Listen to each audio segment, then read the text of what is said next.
You are approaching China's territorial waters. Please state your intention. In the latest flare-up of tensions in the contested South China Sea, the Philippines and China have exchanged accusations following a collision between their vessels near the disputed Second Thomas Shoal. The incident occurred approximately 200 kilometers from the Philippine island of Palawan, further intensifying the long-standing maritime disputes between the two nations.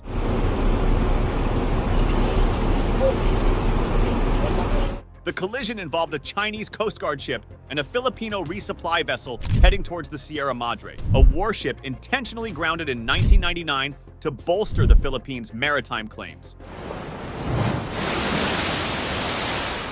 The vessel is stationed at the Second Thomas Shoal, a focal point for Manila's regular resupply missions to Filipino soldiers.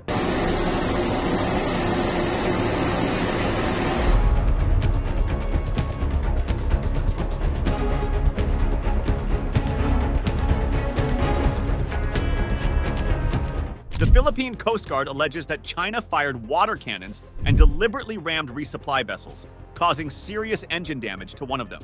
In response, China's Coast Guard claims that the Filipino vessel intentionally collided with its ship, accusing the Philippines of provocative acts. China's spokesperson, Gan Yu, urged the Philippines to cease such actions, emphasizing China's commitment to law enforcement activities in the disputed waters.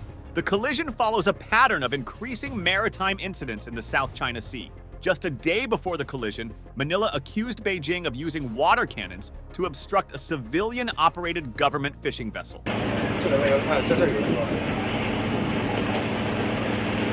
On the part of the agents of the People's Republic of China, the use of water cannons numerous times, long-range acoustic devices or LRADs, as well as other movements against the BFAR vessels, which caused severe, though temporary, discomfort and incapacitation to some Filipino crew.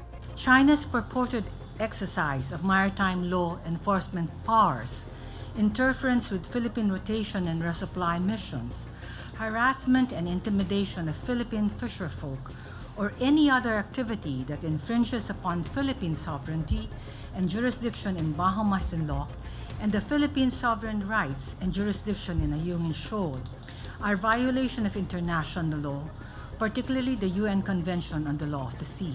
We will continue to call on China to be a responsible member of the international community and abide by its commitments. 中方渔船在该海域作业必封、合理合法，非方不应该说三道四。 The Philippines and China have a history of confrontations in the region, which sees trade worth over $3 trillion annually. The Philippines took its case against China's expansive territorial claims to the Permanent Court of Arbitration in The Hague in 2016, resulting in a ruling that invalidated China's claims as having no legal basis. The Philippines strongly affirms its respect for this milestone decision as an important contribution to ongoing efforts in addressing disputes in the South China Sea. However, Beijing does not recognize the ruling and has continued its assertive activities in the area, including the construction of islands. The recent clash occurred amid a Christmas convoy organized by the Philippines to deliver donations to the area. However, due to the presence of Chinese boats, the convoy decided to cut short the mission, erring on the side of caution. This incident adds to the escalating friction between the two nations since Ferdinand Marcos Jr. assumed the Philippine presidency last year. The United States has weighed in on the situation, condemning China's interference in the Philippines' maritime operations and undermining regional stability. The U.S. State Department called on China to comply with the 2016 arbitral ruling and cease its dangerous and destabilizing conduct in the South China Sea.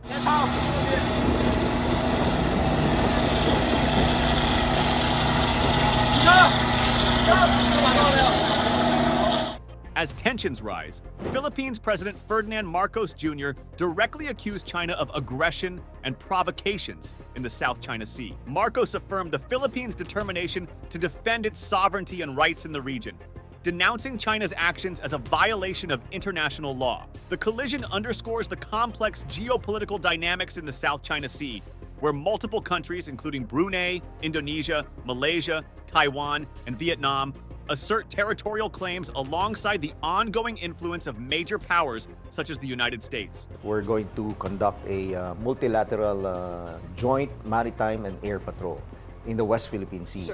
The US, Australia, Japan is interested. Other countries from Europe are also interested to join us, like France, the United Kingdom, even Canada. The situation remains fluid, with the risk of further escalation and the potential for broader regional consequences.